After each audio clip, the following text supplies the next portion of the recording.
Bonjour et bienvenue à Terre du Savoir. Aujourd'hui, pour présenter comme des animaux spéciaux un petit peu à Halloween, j'ai décidé de vous parler des araignées, mais pas n'importe quelle araignée, l'araignée sauteuse.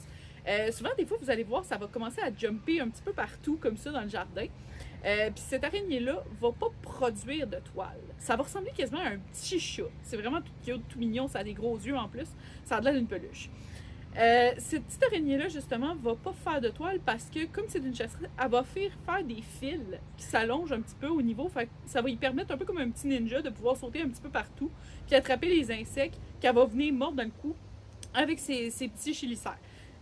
Dans le fond, inquiétez-vous pas, ça peut pas transpercer la peau humaine, c'est pas assez fort pour ça. Fait qu'il y a pas de danger avec ces araignées-là, puis c'est vraiment tout mignon.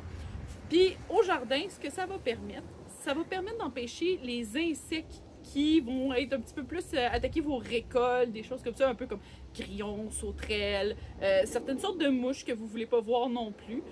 Eux autres, ils vont venir vraiment tout nettoyer ça en mangeant justement ce type d'insectes-là.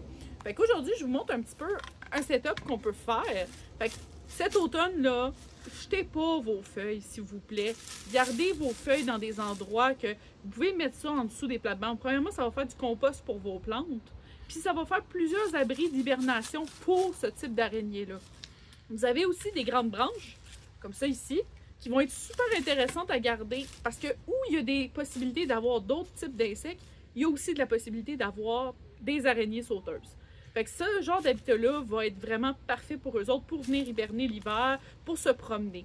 Vous pouvez aussi installer des plantes qui vont être plus grimpantes pour leur faire des supports, puis tout ça, un peu comme les chèvrefeuilles grimpants, les clématites. Ça va être des plantes géniales pour ça.